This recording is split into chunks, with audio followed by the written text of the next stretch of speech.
están ahí enfrente del monte, ellos están ahí enfrente del monte, y dice que empieza a temblar la montaña, empieza a echar humo y a prenderse la montaña, porque ¿quién bajaba? Bajaba Dios. Y el pueblo le dice a Moisés, no, tú habla con Dios. Eso nos produce mucho temor. Tú sé el encargado de hablar con Dios, y nosotros vamos a escuchar de ti cada cosa que digas, es como que viene de parte de Dios, pero tú habla con Dios. Moisés se ha ganado el respeto de todo el pueblo. Moisés es ese líder, ese hombre que ha guiado a ese pueblo con amor, con ternura, con mucha sabiduría, ha aguantado una cantidad de cosas, y ahora Moisés está al final de su vida y al final de su ministerio. Moisés está al final de su vida y al final de su ministerio, y Moisés está aquí diciendo los discursos finales. Entonces, si usted estuviera en sus últimos días, otra vez volvemos a los últimos días, y usted supiera que ya se va, que ya va a morir, porque ellos ya van a pasar la tierra prometida y ya va a morir, ¿qué le diría al pueblo? ¿Qué le diría al pueblo? ¿Ya se puso ahí a pensar? ¿Qué le diría? Bueno, él no va a decir lo que él quiere decirles, él va a decir lo que Dios quiere que les diga. Y lo que Dios quiere que les diga va a ir en diferentes discursos. Moisés les va a recordar a ellos de dónde Dios los sacó. Moisés les va a recordar a ellos quién es Dios. Moisés les va a recordar a ellos las leyes y estatutos de Dios. Realmente el libro de Deuteronomio es la repetición de las leyes que ya les había dicho en Éxodo y en Levítico. Es la repetición. ¿Y por qué la repetición? Porque recuerden, 40 años antes hubo toda una generación que no le creyó a Dios. Y toda esa generación murió en el desierto. Ahora, ¿quiénes están parados para entrar a la tierra prometida? Los hijos de esos hombres. Y esos hijos de esos hombres tienen que estar muy seguros y muy confiados en quién es Dios y en lo que Dios quiere. Uno, porque ellos son los encargados de mostrar a las naciones quién es Dios.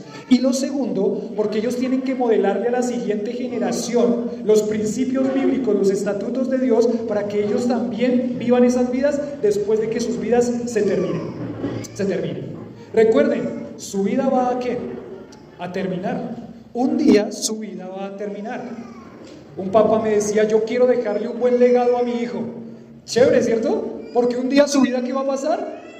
Va a terminar. Es más, la vida de muchos de nosotros va a terminar, y nosotros queremos dejar un buen legado aquí como congregación, porque si Dios no viene por nosotros, esta iglesia tiene que continuar, y nosotros pasamos, porque vamos a morir. Pero el plan de Dios continúa. Las personas pasan, pero el plan de Dios sí. Y eso es lo que está haciendo Moisés aquí, dándole estos consejos. Ustedes van a la tierra de Canaán y pongan mucha atención, porque esta es la forma como Dios quiere que vivan. ¿Cuántos están siempre deseosos de conocer cuál es la voluntad de Dios? Amén, yo quiero conocer la voluntad de Dios, ¿cierto? La pregunta sería, ¿usted quiere conocer la voluntad de Dios? Sí, aquí está. ¿Qué es lo que Dios quiere? Aquí está. Y vamos a ver qué es lo que Dios quiere para este pueblo y para todas las generaciones. Este pasaje le puse como título la exclusividad de Dios transmitida a las generaciones a través de los padres. La exclusividad de Dios transmitida a las generaciones a través de los padres. Vamos a ir al pasaje de Deuteronomio capítulo 6, versículo 1 al versículo 9. Deuteronomio capítulo 6, versículo 1 al versículo 9. Deuteronomio 6, 1 al 9.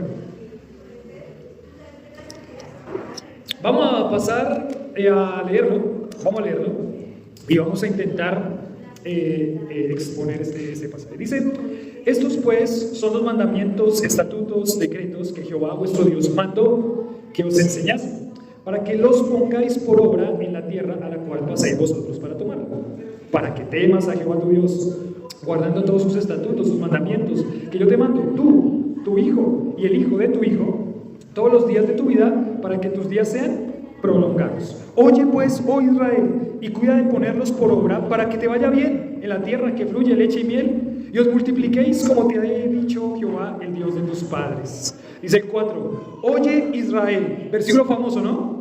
Jehová nuestro Dios, Jehová uno es, y amarás a Jehová tu Dios de todo tu corazón, de toda tu alma, con todas tus fuerzas, Y estas palabras que yo te mando hoy estarán sobre tu corazón.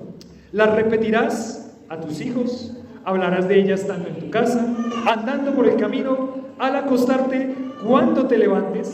Las atarás como señal en tu mano, estarán como frontales entre tus ojos, y las escribirás en los postes de tu casa y de tus puertas. El pasaje central de esta pequeña porción está en el versículo 4. Este versículo 4, los judíos tienen este pasaje como su versículo favorito. Oye, Israel, Jehová nuestro Dios, Jehová uno es.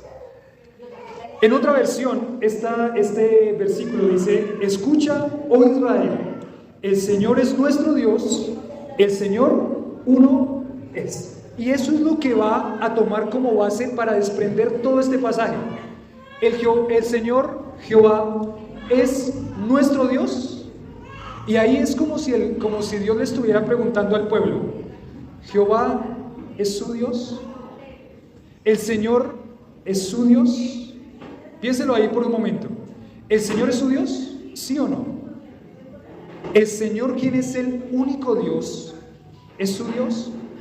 Porque aquí lo que está tratando de hacer Moisés es explicarles que hay muchos dioses falsos, pero solamente hay un Dios que es único. Es el único, verdadero. Ellos van a una tierra de Canaán que se llama la tierra prometida, que fluye leche y miel. ¿Y saben de qué está llena Canaán? De dioses falsos. Hay dioses falsos por todo lado. Hay una cantidad de dioses a quienes ellos adoran, alaban y le rinden culto. Él les está preparando.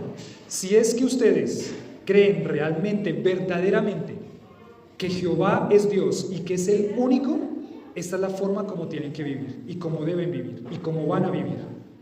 Y por eso es como si le hiciera la pregunta: ¿usted cree que el Señor, el Dios de la Biblia, es el único Dios?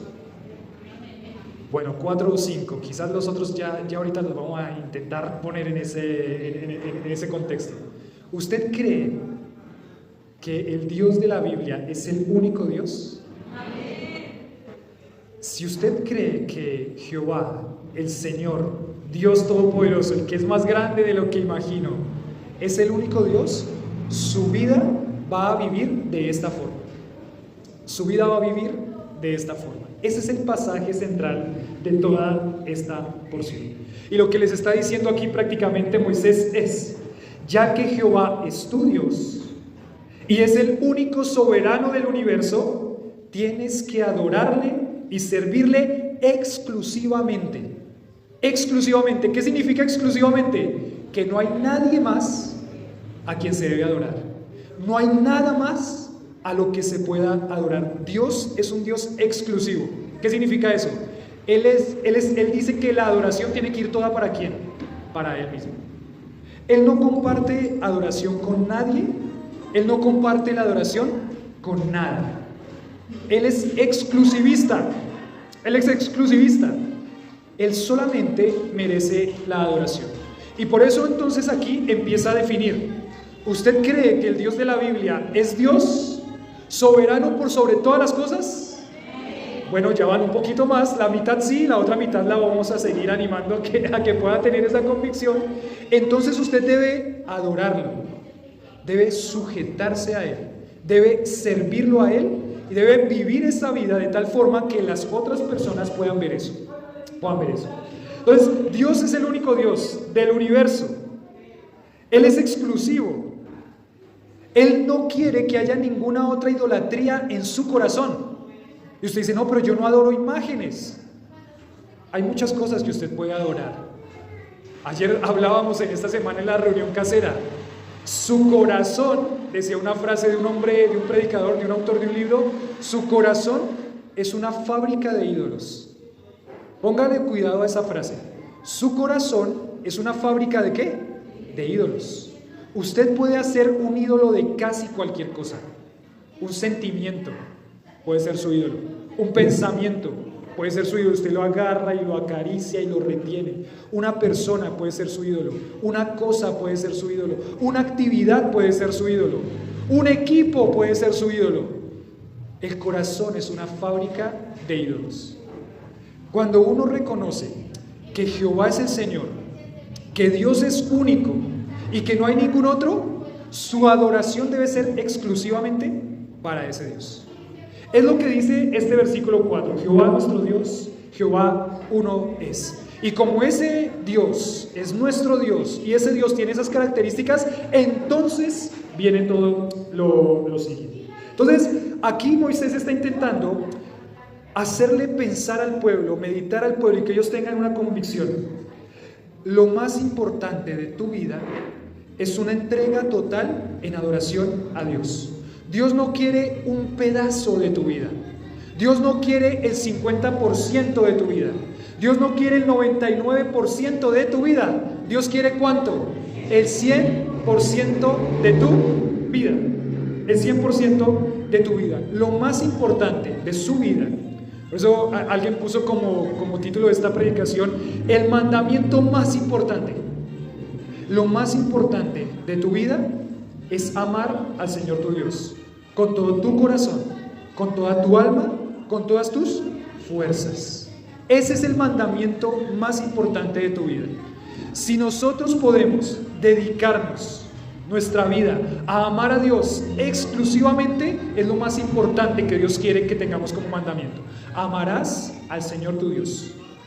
Amarás al Señor tu Dios. Si tú crees que Jehová es Dios, que es el único Dios, que es el soberano a quien debes rendirte y a quien debes adorar, entonces, ¿cuál va a ser la respuesta de ese corazón? Va a amar a Dios. Va a amar a Dios. ¿Y va a amar a Dios en respuesta de qué? Como Dios nos amó primero, yo lo adoro a Él, yo le temo y ahora yo lo voy a amar. Por eso vuelvo y pregunto, es una pregunta importante que hay que pensarla. ¿El Dios de la Biblia es su Dios? Bueno, ya tenemos el 70%. Vamos a ver, el otro 30% tiene que pensar y meditarlo muy bien. ¿El Dios de la Biblia es su Dios? Y eso lo va a mostrar si usted realmente tiene en su corazón, en su mente, una disposición de entregar todo a Dios. De entregar todo, toda su vida, completamente. Solo Jehová merece la adoración de su pueblo. Miremos la primera parte, el capítulo 6, versículo 1. El versículo 1 dice: estos pues son los mandamientos, estatutos y decretos que Jehová vuestro Dios mandó que os enseñase, para que los pongáis por obra en la tierra a la cual pasáis vosotros para tomar. Entonces, aquí hay una transmisión, se va a transmitir el mensaje. Se va a transmitir el mensaje. Pero, ¿cómo se conectan todas las predicaciones y toda la palabra? Ahí hay una palabra clave que veíamos hace 8 días, ¿no? Dice: Jehová vuestro Dios mandó que se os enseñase, y aquí dice el propósito de esto. ¿Cuál es el propósito de esos mandamientos, estatutos y decretos que Dios manda hoy? Que yo les enseño, dice Moisés. ¿Cuál es el propósito? Para que los pongáis por obra. Y ahí empieza el propósito. El propósito, el objetivo de estos mandamientos es que un corazón que se entrega totalmente a Dios, un corazón que reconoce a este Dios como su único Dios, que no hay otro, ¿qué va a hacer? Va a agarrar estos mandamientos de Dios y los va a poner por obra. Los va a poner por obra. Esa es la respuesta del corazón que ha sido transformado por Dios. Cuando no hay un deseo de poner por obra los mandamientos de Dios, cuando no hay un deseo de realmente vivir mi vida entregando todo a Dios, algo está pasando en ese corazón. Y quizás tiene que examinarse, porque puede ser que usted no sea salvo. Puede ser, es una de las posibilidades. Puede ser que si no hay ese deseo en su corazón, a pesar de que fallamos y que somos pecadores y tenemos nuestras debilidades, si no hay un deseo en su corazón de amar a Dios sobre todas las cosas, poniendo por obra sus mandamientos, estatutos y decretos, puede ser que no está Dios en su corazón, porque eso es lo que Dios va a producir en el corazón. No un corazón impecable, porque ninguno somos perfectos, todos fallamos, Pero si no hay un deseo en su corazón de poner por obra los mandamientos de Dios, si no hay una motivación, el Señor me amó y ahora yo quiero entregarle toda mi vida y quiero obedecerle con todo mi corazón, con toda mi alma, con toda mi mente, con todas mis fuerzas, puede ser que el Señor no esté en ese corazón. Porque nosotros le amamos a Él, dice Juan, porque Él nos amó a nosotros primero. ¿Sabe por qué nosotros podemos amar a Dios a través de obedecer sus mandamientos? ¿Recuerdan a Jesús? Si me amáis, guardad. ¿Y qué es la palabra guardar? Aquí está especificada. Poner por obra. Esa es la palabra guardar. Poner por obra. Si me amáis, pon por obra, guarda, cuida, vive, obedece mis mandamientos. Pero eso no va a poder ser si usted no ha sido lleno del amor de Dios. El amor de Dios viene cuando una persona cree en Cristo como su Salvador. Cuando una persona cree en Cristo como su Salvador, el amor de Dios es derramado abundantemente en su corazón. Y usted ahora con el amor de Dios puede amar a Dios. Pero si no hay una transformación del corazón, es más, o mejor dicho, si usted de pronto hoy no está seguro de que ha nacido de nuevo, si usted de pronto está viendo que su corazón tiene un choque gigantesco entre obedecer y guardar los mandamientos de Dios, entonces tiene que examinar su corazón. Puede ser que usted no ha nacido de nuevo y el amor de Dios no está en su corazón, no está en su vida. Y si el amor de Dios no está en su vida, entonces usted no puede ni podrá nunca amar a Dios. Pregunta clave: ¿está usted seguro de que ya ha nacido de nuevo? ¿Está usted seguro de que el amor de Dios ha sido derramado en su vida? Menos amén. Eso es lo primero que tiene que examinar para poder amar a Dios con todo su corazón. Un predicador decía: usted no va a poder hacerlo por sus propias fuerzas. Si usted sale hoy desafiado a amar a Dios y llega a su casa y hoy sí voy a amar a Dios, pero usted no ha nacido de nuevo, no va a poder amar a Dios. No va a poder amar a Dios. Empieza el mensaje y Moisés le dice: yo les enseño esto. Estos estatutos, decretos y mandamientos tienen un propósito y un objetivo. El objetivo es que ustedes los pongan por obra, los obedezcan. Es más, ese obedecer ese mensaje, dice el versículo 2, para que temas a Jehová tu Dios, guardando otra vez todos sus estatutos, mandamientos que yo te mando, tú, tu hijo, el hijo de tu hijo, todos los días de tu vida, para que tus días sean prolongados. Dice el versículo 3, cuida de ponerlos por obra para que te vaya ¿qué? Bien. Para que te vaya bien. ¿Dios quiere que nos vaya bien? ¿Sí o no? Sí. No hay ninguna duda de eso. Dios quiere que uno disfrute en su voluntad. Dios quiere que uno viva una vida plena. Dios quiere que uno viva una vida abundante. Dios quiere que uno viva una vida alegre. Pero eso no va a pasar si es que nosotros no guardamos los mandamientos de Dios, si es que nosotros no amamos a Dios, si es que nosotros no tememos a Dios. Regularmente las situaciones difíciles de la vida llegan como resultado de una falta de temor a Dios y de obediencia a Dios. Pueden pensarlo. Cuando uno está triste porque ha tenido un conflicto con su esposo, ¿cierto? El corazón está ¿cómo? ¿Está alegre? No, está ahí apachurradito el corazón. Uno está con esa indisposición con su cónyuge, con su esposo, con su esposa. ¿Y cómo está el corazón? Está apachurradito. ¿Por qué? Porque el pecado salió. El pecado salió y arruinó esa relación. Entonces, porque yo tomé la decisión en un momento de no obedecer a Dios y amar a mi esposa, y terminó ¿en qué? En una pelea, en un conflicto. Pero cuando Dios dice trabajen por su santidad, intenten trabajar su corazón, luchen contra el pecado de su corazón, intenten pedirme a mí cada día que renueve su corazón, que los fortalezca, encuéntrate conmigo, ten una comunión conmigo, y ese pecado empieza a disminuir y empieza el Señor a ganar terreno, entonces las discusiones quizás Aparecen, pero ya no son tan ¿qué? Tan fuertes o tan prolongadas. Ya no son semanas que quedo sin hablarle a mi esposo. Ya no son días que quedo sin hablarle a mi esposo. Quizás ya son horas y la restauración es más rápida, la reconciliación es más rápida. Eso se llama guardar los mandamientos ¿de quién? De Dios. ¿Y por qué Dios quiere eso? Aquí está el objetivo. Dios quiere que nosotros guardemos sus mandamientos porque Él quiere que nosotros estemos bien. Tremendo, ¿no? Como nuestro Dios. Dios quiere nuestro bienestar. Dios quiere bendecirnos.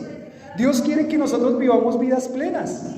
Pero eso no va a pasar si nosotros no amamos a Dios, si nosotros no tememos a Dios.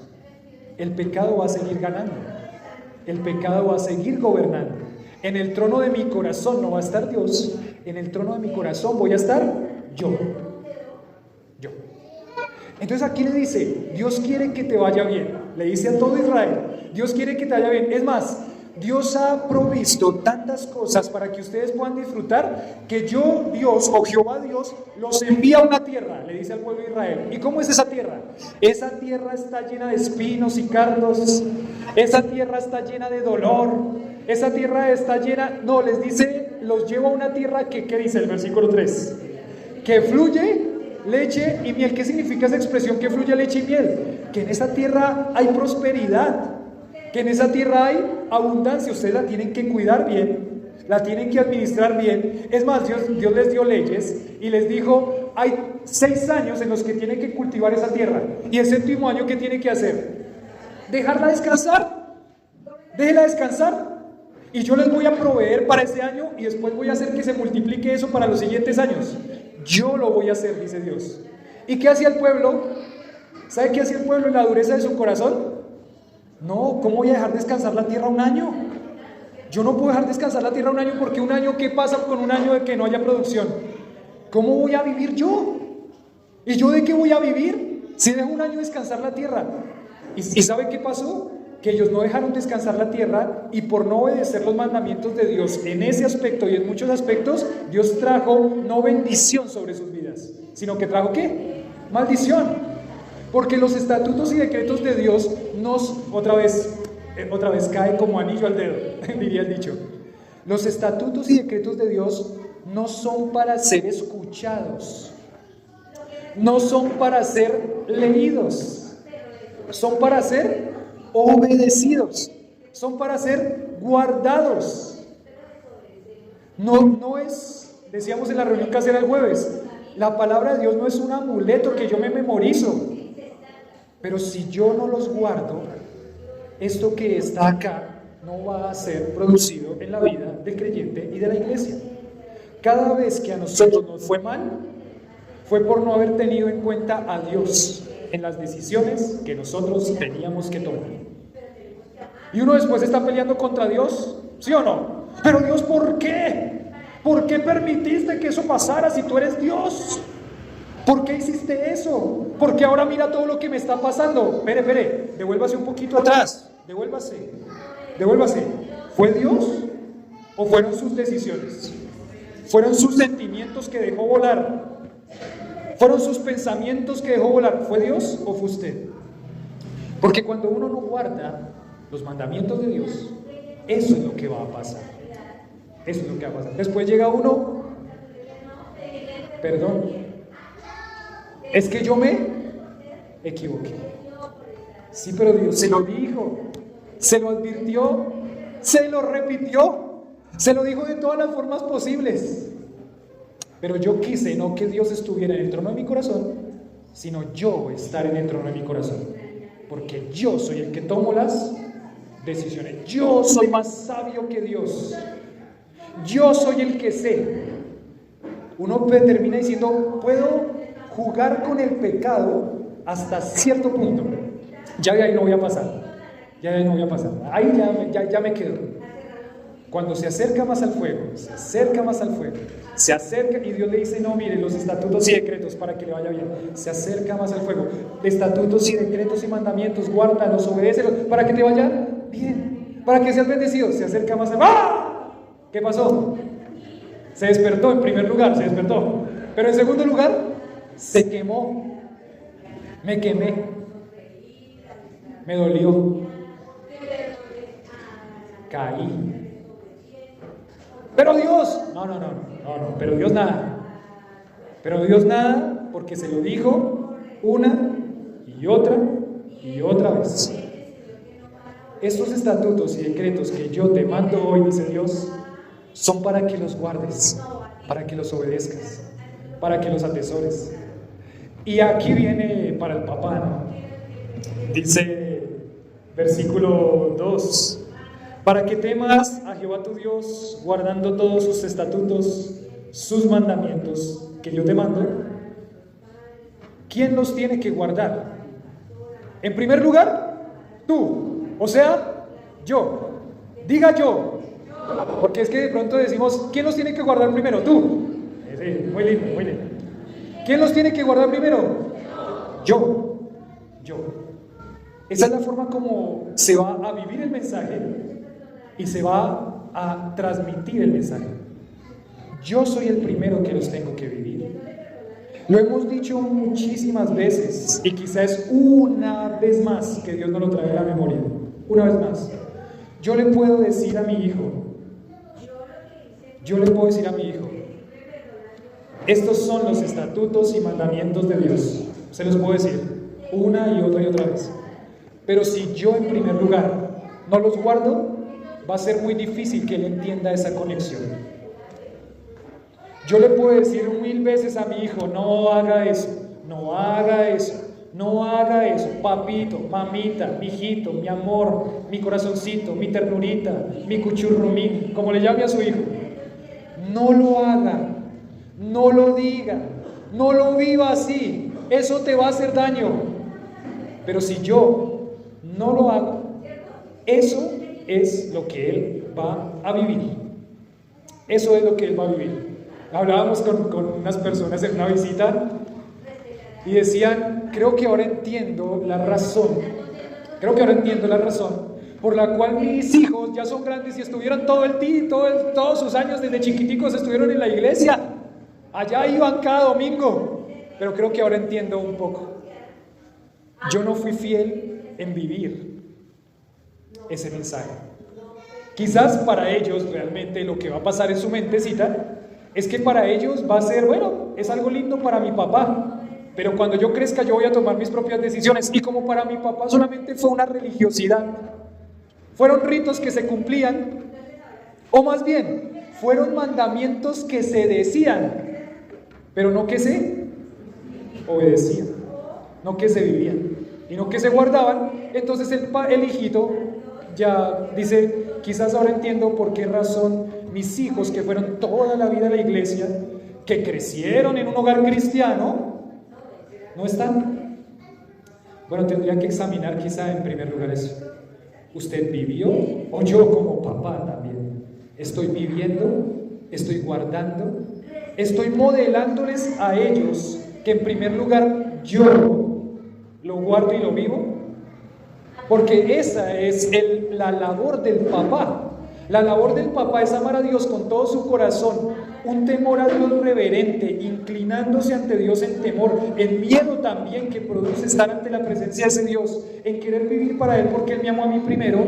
Y eso prácticamente va a ser como un ejemplo que su hijo va a absorber como una esponja. Ah, mi papá estas cosas no solamente me las dice, mi papá realmente las vive, las hace. Mi papá realmente tiene esas convicciones. Y mucho de esos, obviamente no podemos echarle la culpa completamente al papá. Cada hijo es responsable de tomar su propia decisión ante el Señor. Pero mi responsabilidad como papá es, en primer lugar, yo guardar los estatutos y decretos y mandamientos que dicen la palabra de Dios. Que dicen la palabra de Dios. Ahí está la transmisión del mensaje. Yo te mando tu hijo, ¿y el hijo de quién? De tu hijo, o sea, ¿tú qué? Tu nieto, mi nieto, digámoslo así, mi nieto.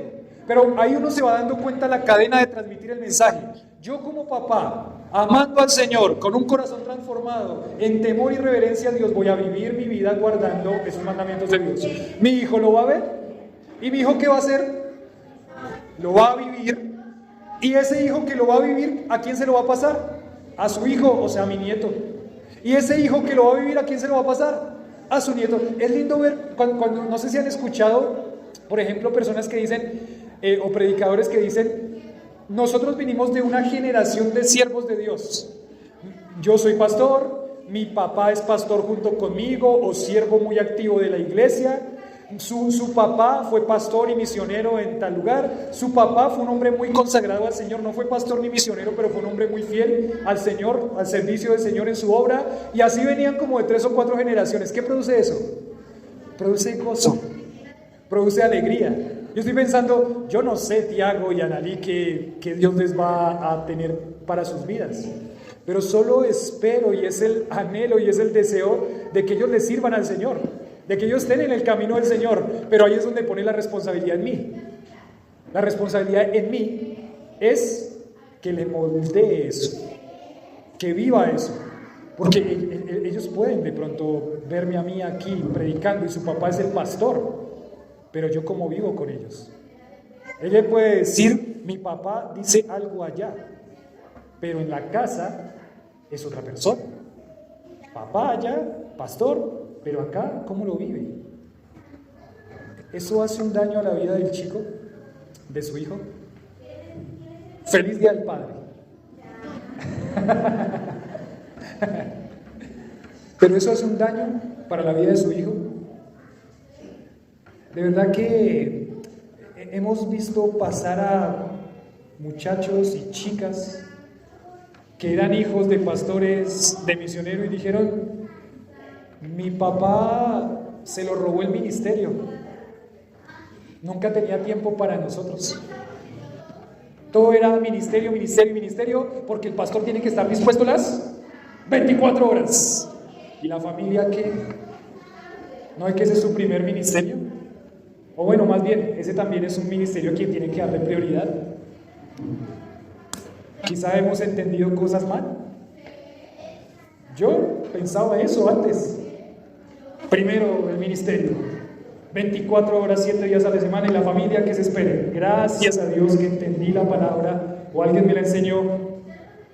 Dijo, no, la familia también tiene que tener un lugar primordial. Todo es importante, y en ciertos momentos tienes que darle prioridad a ciertas cosas. Es importante. Usted puede decirle todo lo que quiera a su hijo, pero si usted no lo vive, seguramente la mayoría de los casos, otros no, pero la mayoría de los casos, no va a él a adoptar eso como suyo, sino va a ver solamente a su papá como una religiosidad. En su familia solo se practicó una religiosidad. Esa es la transmisión del mensaje, la responsabilidad que tiene el padre para con la vida de sus hijos. Y ustedes ven que la responsabilidad en primer lugar se la pone al papá. Lo volvemos y hacemos énfasis ahí. La responsabilidad espiritual de la vida de sus hijos no es de la iglesia, en primer lugar. Más bien, mi responsabilidad es desafiar a la iglesia con la palabra, a los padres con la palabra, para que los padres que vivan eso y lo transmitan a sus hijos. Porque es importante que podamos entender eso, porque uno dice, no, yo cumplo, volvemos al principio, yo cumplo con proveerle las cosas que son necesarias, pero de las cosas espirituales que se encargue ¿quién? La mamá. Para eso ella está allá, en la casa, y a veces como tratamos, ¿no?, ese ministerio del hogar. Para eso ellos están allá, que no hacen mucho. Para ellos están allá, que no hacen nada. Y llega uno al final del día, ¿y usted qué hizo? Perdón, espero que no sea el caso de ninguno de ustedes acá. Espero que no sea el caso de ninguno de ustedes acá. ¿Y usted qué hizo? ¿Y por qué esto está así? ¿Y qué pasó? ¿Y qué pasó con el niño? ¿Ya se aprendió los versículos del domingo? ¿Y por qué no? ¿Ya le dio el resumen de la predicación, como dijo el pastor, con la hojita que él da? ¿Ya se la dijo? ¿Y por qué no, mamá? ¿Y por qué la iglesia no está? ¿Y por qué la iglesia no hace? ¿Y por qué la iglesia? ¿Y por qué la iglesia? ¿Y este pastor? ¿Y qué hace? ¿Y la iglesia? ¿Y mis niños? ¿Y por qué mis niños no los están cuidando? ¿Y por qué a mis niños no los están? ¿Y por qué a mis niños? ¿Y por qué a mis niños? ¿Y por qué a mis niños? ¿De quién es la responsabilidad, papá? ¿De quién? Yo. Ahí sí diga yo. Yo. Esa es mi responsabilidad en primer lugar. Esa no es la responsabilidad de la iglesia. Quizás hemos entendido eso mal. Vayan a la iglesia para que allá los reformen. O al campamento. Mandémonos al campamento para que allá hagan algo porque yo no pude. La responsabilidad espiritual de la vida de sus hijos es suya. En primer lugar. En primer lugar. Es muy lindo que Dios diga esto a través de su palabra. Y eso quizás nos hace caer en cuenta de muchas cosas. No sé si usted ya es padre o si no es padre, pero la cosa es que usted es el que tiene la responsabilidad. Pero esto también lo pone como algo colectivo, como algo colectivo. Es la responsabilidad del papá en primer lugar. Pero ¿sabe qué dice? Mire lo que dice acá el versículo 3. ¿Con qué palabra empieza el versículo 3? Oye. Oye, ¿o quién? Israel. En el 4, ¿qué dice? Oye, Israel. Oye, Israel. O sea que le está hablando a todo ¿qué? Israel, a todo el pueblo. Hay una responsabilidad del papá, en primer lugar, pero hay una responsabilidad también ¿qué? Colectiva de todo el pueblo de Dios en modelar eso a la siguiente generación. Pero es que usted dice, no, pues no, ay, gracias, no se dice aquí descansa, uy, menos mal que yo no soy padre. No.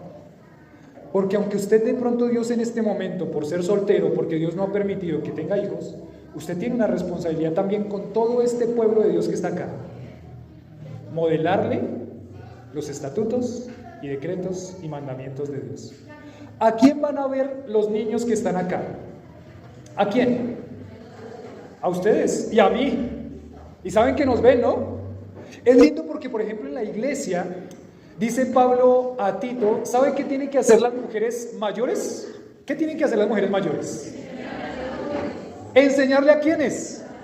A las más jóvenes. ¿Ustedes son mujeres mayores? ¿Sí o no? Ay, pastor, no me diga eso. Ya me va a empezar aquí a preguntar cuántos años tengo. Ay, no. Bueno, pongámoslo así. Usted es mayor que alguien. ¿Listo? ¿Sí o no? Usted es mayor que alguien. ¿Hay otra mujer más joven que usted, sí o no? Ay, sí, yo quisiera ser la más joven, pero sí, hay que aceptar la realidad. Bueno, está bien, no hay problema. Pero así es. Aunque ustedes no lo crean, nuestros hijos los están viendo a ustedes. Ven cada detalle. Mi hija vino hace 8 días, Analí, y le dijo a una hermana de la iglesia, me gusta tu falda. ¿Sí o no? Me gusta tu falda. O sea que ella está viendo ¿qué? ¿Cómo se viste? Mi hija está viendo cómo usted se viste. Está viendo tanto cómo se viste las personas que le dice a Lili, mamá, ¿por qué esa señora está mostrando el ombligo? Se lo dice, no me lo estoy inventando, ¿verdad? Se lo dice. Me dijo el otro día, papi, esa camisa de esa señora está mostrando los hombros hasta acá. ¿Eso está bien? El desafío, ¿no? Mi hija lo está viendo. Usted, como congregación, tiene una responsabilidad grande. Yo, todos como congregación, tenemos una responsabilidad grande. Estos estatutos se los está diciendo a todo el pueblo para que los ponga por obra y poniendo al papá como eje principal de esa transmisión de principios a sus hijos. Pero todos estamos viendo, todos estamos viendo. Ustedes me están viendo a mí, me observan, todo el tiempo me están observando. No es que yo quiera las miradas, ¿no? Pero me están observando todo el tiempo. Yo los estoy observando a ustedes también, todo el tiempo. Por eso los estados de WhatsApp, ¿no? Se los he dicho, yo los veo, los voy a ver todo el tiempo. Porque yo los estoy viendo. Estoy viendo cómo ustedes están conduciéndose en el temor de Jehová. Ustedes me están modelando a mí también. Eso es una responsabilidad de todos. Cuida de ponerlos por obra para que te vaya bien. Para que te vaya bien. Y termina el versículo 3 diciendo: la tierra que fluye leche y miel, y os multipliquéis, como te ha dicho Jehová, el Dios de tus ¿qué? De tus padres. Y otra vez pone la palabra padres. Padres. ¿Quiénes eran los padres? Abraham, Isaac y Jacob. Esos eran los patriarcas, los padres. Esos eran los patriarcas, los padres. Ellos iban mirando a sus padres, con sus luchas, con sus errores, pero por lo menos creyendo en el plan de Dios, en temor de Jehová, en amor a Jehová. Y en el versículo 4 está ese versículo principal, central: oye Israel, Jehová nuestro Dios, Jehová uno es. Y aquí le dice: si Jehová es su Dios, el único, amarás a Jehová tu Dios de todo tu corazón, de toda tu alma y con todas tus fuerzas. El corazón en el sentido, en el Antiguo Testamento, bíblicamente, el corazón no es este órgano que late y nos impulsa la sangre para nuestros diferentes miembros del cuerpo. El corazón lo pone aquí como las emociones, la razón y la voluntad. Las emociones, su corazón. Amarás al Señor tu Dios con todas tus emociones. O sea, yo no voy a dejar que mis emociones se desvíen a amar otra cosa que no sea el Señor. Y Dios dice: amarás a tu prójimo como a ti. El primer mandamiento: amarás al Señor tu Dios. El segundo mandamiento: amar a tu prójimo. ¿Dónde quedó yo? No me dice ningún mandamiento que me ame a mí mismo. No. Pero si dice: amarás a tu prójimo, ¿como a quién? Como a ti mismo. Da por sentado que usted ya se ama. No le está diciendo que se ama. ¿Usted se ama o no? No los veo muy convencidos. ¿Usted se ama o no? Pues claro que sí, ¿sí o no? ¿Usted se cuida? ¿Se cuida bien? No. Mi hermana Marta sigue comiendo dulces, ¿no? Usted no puede comer dulces. Cuídese bien. Usted se cuida así, intenta cuidarse. Llega al espejo y ¿qué dice? Es lo que hay. Llega al espejo y ¿qué dice? Se arregla, se cuida, intenta protegerse, intenta su bienestar. Pues claro, porque así fue como Dios lo diseñó, ¿cierto? Pero el problema es cuando usted se ama mucho a usted mismo y deja todo afuera en vez del amor al Señor. Amarás al Señor tu Dios con todo tu corazón, incluye las emociones, la razón y la voluntad. Todo mi ser va a ser enfocado en honrar y glorificar a Dios. Todo mi razonamiento va a ser enfocado en glorificar al Señor. Ese razonamiento que usted tiene, que no va conforme a la voluntad de Dios, tiene que ¿qué? Quitarlo de su vida, porque no sirve. No sirve. Ay, pero yo pensé que yo estaba bien. ¿Cuántas veces usted ha pensado que estaba bien y estaba mal? ¿Cuántas? Pero yo pensé que estaba bien y estaba mal porque era lo que iba en contra de Dios. ¿Cuántas veces se ha equivocado así? Todo su razonamiento debe ir enfocado al Señor, la palabra de Dios, sus emociones, su razonamiento, su voluntad. Amarás al Señor tu Dios de todo tu corazón, todo su ser. No puede haber una sola pizca o gota en su corazón o en su ser que usted deje para que se ame o se agrade a usted mismo. Tiene que quitarlo todo. Yo amo a Dios por sobre todas las cosas. Cuando yo estoy en mi trabajo, yo hago mi trabajo para glorificar ¿a quién? A Dios, amando a Dios con honestidad, con transparencia, con dedicación, con humildad. Cuando yo trabajo en mi trabajo, cuando yo hago un estudio de mi carrera, de algo secular, yo lo hago ¿para quién? Para Dios, para agradar a Dios. Lo pongo con empeño. Si me dicen que mire la copia del examen, ¿usted qué hace? No, porque yo este estudio lo hago para agradar ¿a quién? A Dios. Cuando yo estoy en mis negocios y tengo que vender y alguien me ofrece un negocio raro, ¿usted qué hace? No, porque mi corazón y mi trabajo es para agradar ¿a quién? A Dios. Cuando usted está en las labores de la casa como ama de casa, ¿para quién lo hace? Para Dios. Y muevo un plato para agradar a Dios, para servir a mis hijos, para servir a mi esposo, porque así sirvo a Dios. Cuando yo lavo los platos, lo hago para servir a mi esposa. Cuando yo cocino, lo hago para servir a mi esposa, a mis hijos, porque con eso agrado a Dios. Cuando yo estoy conduciendo, ¿para quién conduzco? Para Dios. Y cuando me cierran, ¿qué hago? Voy y lo cierro también. No. Porque estoy conduciendo ¿para quién? Para Dios, para agradar a Dios. Estoy intentando frenar el deseo de mi corazón de ser rebelde ante Dios, porque yo amo a Dios. Hoy me cerró uno, aquí en la esquina, me cerró. Mi mamá gritó, ¡ah! ¿Sabe cuál fue mi pensamiento? Sí, mi pensamiento es la lucha del corazón. Mi pensamiento es, voy a alcanzarlo y lo voy a cerrar. O voy a ir a bajar el vidrio y le voy a decir que qué le pasa, que no se da cuenta que venimos con niños desconsiderados, sin vergüenza. Y en un momento pensé, ¿para qué? ¿Para qué? Y en este momento pienso, ¿para quién estoy conduciendo? Para Dios.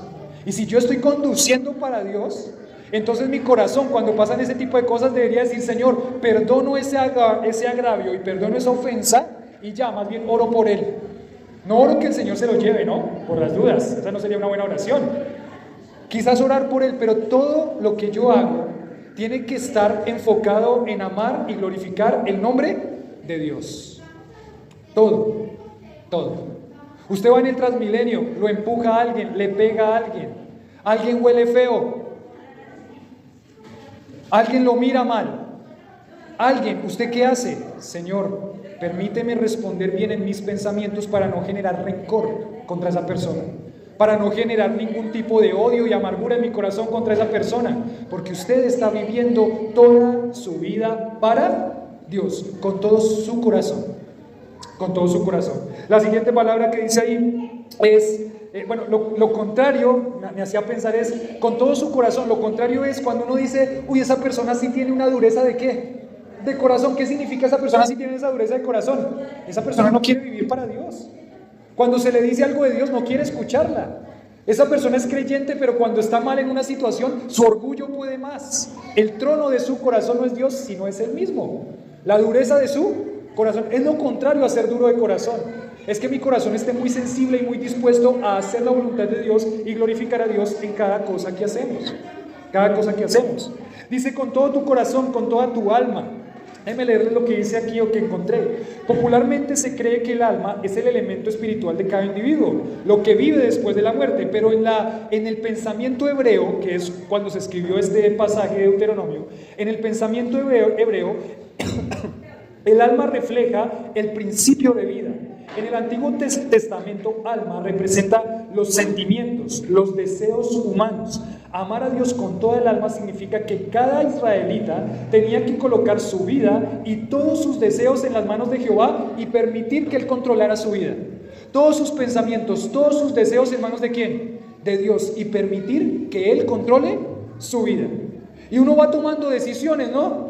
Toma decisiones y dice, no, es que yo pensé, a mí me pareció, yo pensé que esa era, pero ¿cuándo pensaste que eso era la voluntad de Dios? No, yo no sé. ¿Y entonces qué pasó? Porque cuando dice aquí que yo amo al Señor con toda mi alma, significa todos mis pensamientos, planes y todo lo que soy yo, lo pongo en las manos de Dios. Y esa es una linda frase que nos hemos acostumbrado también como cristianos a decir. Eso es una frase que le dicen frase de cliché. Es una frase que ya la tenemos como algo que repetimos sin pensarlo muy bien. Es, no, yo todo esto lo estoy poniendo en manos de Dios. ¿De verdad? Es simplemente una frase linda que suena, como para decir qué espiritual que es, ¿no? Uy, está poniendo todo eso en las manos del Señor. ¿Y cómo estás poniendo todo eso en las manos del Señor? ¿Oraste por eso? No. ¿Y cómo estás poniendo todo eso en las manos del Señor? ¿Pediste consejo a tus líderes o a los pastores, al pastor, a las personas que te guían espiritualmente en cuanto a esa decisión? No. Entonces, ¿cómo es que estás poniendo todo eso en manos de Dios? ¿O estás diciendo eso solamente para que cuando salga eso tengas la excusa de decir, yo se lo puse en manos de Dios? Yo no sé, pero yo se lo dije, yo lo puse en manos de Dios. ¿Y cómo fue que eso puesto en manos de Dios te alejó de Dios? ¿Te alejó del Señor? ¿Te alejó de su iglesia? ¿Te alejó de las personas que amas? ¿Te alejó del servicio a Dios? ¿Eso fue puesto en manos de Dios? Con todo tu corazón, con toda tu alma y con todas tus fuerzas. amarás al Señor tu Dios. Corazón, alma y fuerza significa una entrega, ¿qué? Parcial, 90%, total. Total. Ríndete ante el Señor totalmente. Eso solamente puede pasar si el Señor ya ha derramado su amor en tu corazón. Como Jehová es el único Dios, ¿cómo debía tratarle el pueblo? Solo hay una contestación lógica a esta pregunta: darle el lugar preeminente en tu vida. El Hijo de Dios debía estar totalmente entregado, corazón, alma, fuerzas a Él. No podía haber ningún rival, solamente Dios en el trono de ese corazón. Él había de ser el único objeto de adoración, lealtad, amor de Israel y también de nosotros. Esa es la única conclusión válida que podemos sacar de esta confesión. Él es absolutamente soberano y por eso debo someterme totalmente a Él. No hay otra alternativa. ¿Cómo está su corazón después de ese examen? ¿Estamos sujetándonos y sometiéndonos totalmente ante el Señor? ¿Sí o no? Si la respuesta es sí, su corazón le está amando con todas sus fuerzas, mente y alma. Si su contestación es no, hay algo que está ocupando el trono que Dios merece. ¿Qué es? Identifíquelo. Y cuando lo identifique, lo que haga, mátelo. No lo deje existir. Y termina el pasaje aquí diciendo, versículo 6: estas palabras que yo te mando hoy estarán sobre tu corazón. ¿Y qué vas a hacer? ¿Las repetirás a quién? Queridos padres, feliz día del Padre. ¿Listo? Aquí va el consejo para los padres, final. Y estas palabras que yo te mando hoy estarán sobre tu corazón. ¿Qué va a hacer con esas palabras del Señor? Las repetirás a tus hijos. ¿Qué más vas a hacer? Hablarás de ellas estando en tu casa. Hablarás de ellas andando por el camino. Y al acostarte. ¿Y cuando qué? Te levantes. Las atarás como una señal en tu mano y estarán como frontales entre tus ojos. Las escribirás en los postes de tu casa y en las puertas. Estos judíos tomaron eso tan literalmente en religiosidad que ellos tienen unas cajitas que llaman las filacterias.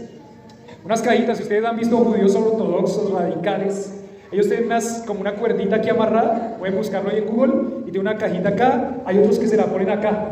¿Y saben cuál es el versículo que tienen? Ese. La pondrás como frontales entre tus ojos, las atarás a tu mano, pero no las liberes. No las liberes. Acá cuando Dios está diciéndole al pueblo de Israel este mandamiento, le está diciendo la palabra de Dios, los mandamientos de Dios, en amor a Él, en temor a Él, van a estar tan presentes en su vida que eso va a ser el diario vivir. Eso no va a ser de cada domingo en la iglesia. Eso va a ser algo que se va a ver. Eso es algo que sí tiene la responsabilidad de hablar de la palabra de Dios a sus hijos. Digamos que mínimo deberíamos estar leyendo la palabra de Dios a nuestros hijos. Pero va más allá de solamente leer, de que yo la vivo. Va más allá en cuanto a Lili. Me está recordando siempre en cuanto al castigo y disciplina de los niños, cómo debería guiar el corazón de mi hija a por qué es que es castigada, por qué está siendo castigada, porque Dios quiere que a través de la disciplina ella entienda su pecado y le pueda predicar el evangelio. Cristo vino a morir por ti porque tú eres pecadora. Está hablando que la palabra de Dios está tan presente en su vida que usted va a vivir. Estas se las va a enseñar, la van a hablar, van a ir andando por el camino y andando por el camino es una herramienta para enseñarle principios bíblicos a su hijo. Andando por el camino significa enseñarle, papi, ¿por qué está esa persona en la calle y pidiendo monedas? ¿Por qué se sube esa persona a pedir monedas? No, papito, es que eso es un canzón. ¿Esa sería la respuesta? ¿Por qué está esa persona tirada en la calle, viviendo en la calle, con su ropa toda maltratada? ¿Por qué? Ah, papito, déjelo tranquilo. No nos metamos con eso. Allá ellos en su vida y nosotros en la nuestra. ¿Esa sería la respuesta? Si su corazón está amando al Señor y temiendo al Señor, su respuesta va a ser: ese hombre tomó malas decisiones por causa de su pecado, pero Cristo vino a salvarlo a él, como vino a salvarte a ti. Cree en el Señor Jesucristo para que Él te salve. La palabra de Dios va a estar tan presente en su vida que eso va a ser su diario vivir, su vida cotidiana. Usted no va a estar luchando con la palabra de Dios. Esa va a estar en su vida diariamente. Usted va a amar la palabra, usted va a vivir la palabra. Se la va a enseñar, se la va a modelar, se la va a transmitir a sus hijos. Las atarás, las sujetarás. La palabra es remendar. ¿Alguno ha hecho un remiendo acá? ¿Alguna vez ha remendado algo? ¿Quién no remendó una media rota? ¿Quién no remendó una media rota? Que agarraba el otro, Adriana dice, no, nunca remendó una media rota. ¿Quién no remendó un pantalón? ¿Quién no remendó? Ya, dejémoslo así. ¿Quién no remendó algo? ¿Quién no remendó algo? La palabra remendar significa se une, de tal forma que quede bien, ¿qué? Bien agarrada, bien cosido. Estas palabras prácticamente es agárrelas y remiéndelas en su vida, remiéndelas en su corazón, átelas, que sean parte de su vida, que sean suyas, no que sea algo lindo que está a mi lado, sino que sean parte de su vida, para que las pueda vivir usted, para que las pueda transmitir a sus hijos y para que toda la vida cotidiana les pueda enseñar, modelar la palabra de Dios. Este Dios es exclusivista, la adoración solamente para Él, solamente para Él. Este Dios es exclusivista, las generaciones deben entenderlo así, deben vivirlo así, y los padres, feliz día del Padre, esa es lo que los padres deben modelar y vivir a sus hijos. Y ahora eso es lo que toda la congregación debe modelar y vivir para la siguiente generación que viene detrás. El Señor nos ayude. Esto es un desafío enorme. Tenemos que luchar contra nuestro propio corazón que quiere agarrar el lugar. Estamos en una cultura en la que vemos, analizando con Lili, muchas veces vemos como nuestra cultura es una cultura muy fuerte con los niños. Prácticamente es como si dijéramos, nuestra cultura aprendió a las patadas. Y eso es lo que nosotros transmitimos, muchas veces. Entonces, chancletazo volador. Ahí somos expertos en boomerang, ¿no? Dio en el objetivo. Uno ve personas por la calle, bueno, y lo digo de mi propia vida también, yo reacciono muy rápidamente, muy explosivamente. Le digo a mi hija y a mi hijo en una explosión de ira, le digo cosas que no debería decirle, pero uno ve personas por la calle también, ¿no? ¿Cómo le hablan a sus hijos? Ah, usted sí, cállese, hágale, muévase, dele, corra, coja, se le regó la sopa. Nuestra cultura, no sé de dónde viene, vamos a tener que averiguar eso, del pecado, pero hay culturas donde no es tan fuerte como nosotros en esta cultura, por ejemplo, colombiana, en la que uno ve el maltrato, esa es la palabra, el maltrato de los padres hacia los hijos. Somos duros. Agarramos al niño y le jalamos el brazo. Muévase, y el niño va casi volando, ¿no? Va intentando no caerse porque nosotros en nuestra dureza y en nuestra... Creo que vamos a tener que cambiar. El Señor nos disciplina, pero lo hace con amor. El Señor nos disciplina, pero nos trata con mucho amor, mucho cariño, mucho cuidado, mucha delicadeza porque somos sus hijos. Esa figura padre a hijo. ¿Te imaginas cada vez que regala la sopa el Señor gritándole? ¡Ah! ¿Se imagina? Tenemos que tener cuidado cómo estamos transmitiendo a nuestros hijos, porque lo que nosotros hacemos se lo vamos a transmitir. Nosotros vemos esta cultura dura, fuerte, pero es que así me criaron a mí y vea cómo salí. No quiero eso en sus hijos, no quiero eso en sus hijos. Se lo prometo y se lo digo con todo amor, pero nos vemos a nosotros y mire cómo salí. Sí, ya vi. Y hay muchas cosas que usted sabe que tiene que cambiar. Usted no es perfecto, ni yo tampoco. Tenemos que cambiar eso. No salió bien. Si fue criado de una forma sin principios bíblicos más bien pecaminosos, no salió bien. Hay muchas cosas que hay que trabajar en su corazón para que eso cambie y amando a Dios, usted pueda modelar lo que Dios quiere. El consejo para los padres, para las madres: amarás al Señor tu Dios con todo tu corazón, con toda tu alma y con todas tus fuerzas. Señor, gracias por este día que tú nos das, por esta fecha que recordamos también, que es lindo poder recordar que tú eres nuestro Padre Celestial en primer lugar. Hay que pedir perdón también porque hay muchos padres que fueron ausentes en la vida de personas que están acá, padres que abandonaron a sus hijos, no mostrando, Señor, tu propósito y tu voluntad. Pero gloria a ti, porque en ti encontramos un Padre perfecto. Gracias, Señor, por adoptarnos a través de Cristo. Gracias, Padre, porque nos podemos dirigir a ti. Gracias porque aunque nos corriges, no nos disciplinas, no nos hablas con dureza, con mala intención, con falta de respeto, con maltrato. Gracias, Señor, porque más bien nos animas cada día a amarte, a responder en amor por todo ese amor que ha sido derramado por nosotros en la cruz. Señor, con todo nuestro corazón, humildad, con todo, Señor, nuestras fuerzas desde dentro de nuestro corazón, te pedimos, Señor, que nos ayudes, porque vivir esto es un desafío gigante. Perdónanos, Señor, por cada uno de esos momentos en los que no hemos modelado esto, en los que no te hemos dado a ti el primer lugar, en los que hemos sido duros con nuestro prójimo, sea esposa, hijos, vecinos o personas que no conocemos. Perdónanos por cada momento en el que, Señor, nos hemos amado a nosotros mismos más que a ti.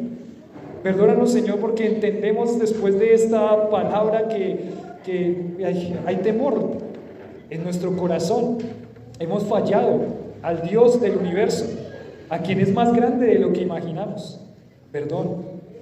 Por eso hoy, Señor, como un clamor a ti, te pedimos que nos ayudes a vivir tu palabra, que nos ayudes a guardar tu palabra, que nos des palabras delicadas con nuestras esposas y nuestros hijos, que nos permita, Señor, en esos momentos en los que estamos tentados a la explosividad, parar, ser controlados por tu Santo Espíritu, encontrarnos cada día contigo para alimentar nuestro ser, y que cuando llegue el momento de la tentación nosotros podamos estar firmes y resistir las acechanzas que vienen a nuestro corazón. Señor, ayúdanos a que esto no sean simplemente palabras bonitas, sino que hoy podamos salir con un corazón transformado por tu palabra, que hoy podamos tomar decisiones, limpiar nuestra vida, limpiar todo ese corazón pecaminoso que hay ahí, que nos inclina hacia la maldad. Señor, que hoy podamos realmente valorar lo que eres tú como nuestro Padre Celestial, valorar lo que es nuestra vida como padres hacia nuestros hijos, y valorar lo que es nuestra vida como congregación, modelando a la siguiente generación cómo deben vivir para ti. Ayúdanos, Señor, para que esta iglesia y cada iglesia local donde se predica tu palabra realmente pueda ser luz de una vivencia, de guardar tus mandamientos, de amarte a ti. Señor, dejamos este tiempo en tus manos, en el nombre de Jesús.